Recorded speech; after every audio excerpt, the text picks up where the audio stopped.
My name is Shawn. I served active duty Army from February of 1987 until October of 1993. I'm a veteran of the Persian Gulf War. I was a combat medic, 91 Bravo. Not only did we treat, U.S. military, but Iraqi military as well. And some of the things that I saw in that capacity, caused me some issues down the line. It did. But there was one particular incident where my immediate supervisor and I were having some words, and I lost my temper, and I actually picked up and threw a wheelchair. That was one of my first warning signs that maybe something was underlined, and something that I may have to deal with. Was sent to the emergency room, spoke with one of the psych doctors, but that was pretty much it. They left it alone, and so did I. And it wasn't until I discharged from the military that my PTSD really started to catch up with me and affect me. I was a newlywed, had a newborn, just purchased a new home, and I had everything going for me. But I was really, really depressed and didn't know where my anger issues were coming from,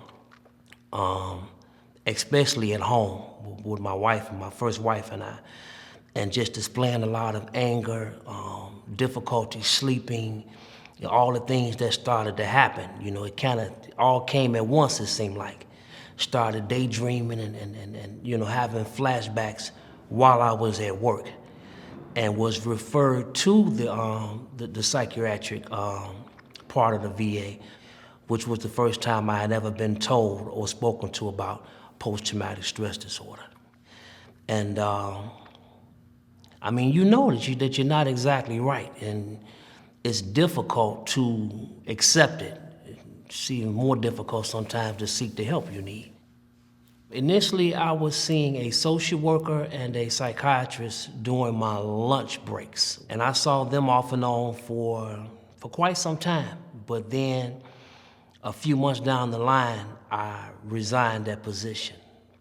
I was just depressed and in a really bad place, and so I left that position, and at that point, I kind of also left the care. Depression was really the big thing for me. Can't pinpoint why I was so depressed, but that was a part of it. And it eventually led to drugs and alcohol for me personally. It was the issues that I was dealing with that drove me to use, trying to mask the feelings and not wanting to remember the things that I had went through and saw. I lost my first wife and everything with it, during that time of my life. And so I just kind of went out on my own and went back to what I knew, which is the streets, which is where I came from.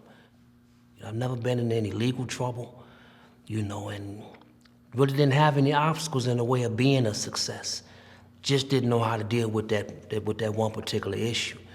And I just woke up one day and just really had enough, and said that if I expect to enjoy the last, what I call the fourth quarter of my life, then the first thing I need to do is manage my drug and alcohol addiction so that I can manage my PTSD. And I just woke up one morning, caught the bus down to the Veterans Administration.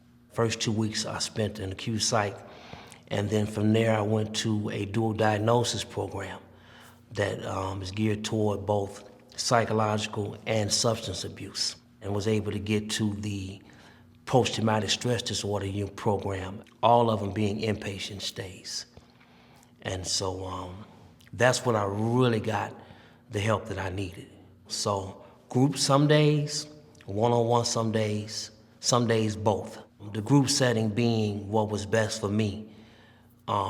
Finally sitting down with other veterans that had the same issues. I didn't feel like I was by myself anymore. When you take away the drugs and alcohol, then you look at it for what it really is. It's a mental illness. It's an illness. And when you're no longer masking or self-medicating, then you're really forced to deal with it. That forces you to call upon some of the things that you have been taught, as far as dealing with your stressors versus using. And I've been able to better my relationship with my children. They're older now, and PTSD is something that almost everybody hears about now. And so, together collectively, it's helped them to understand, but cleaning up made them more receptive to me. And I just continue to keep working on it. I played around for a long time. It's cost me a lot of years of my life until I finally got serious about trying to at least manage my post-traumatic stress. And so I would encourage any veteran that may be experiencing, whether they're reliving an issue in dreams or daydreaming or anger, rage, whatever it is, to seek out help. And if it's not what you're looking for the first time, go to somebody different, but definitely seek the help out.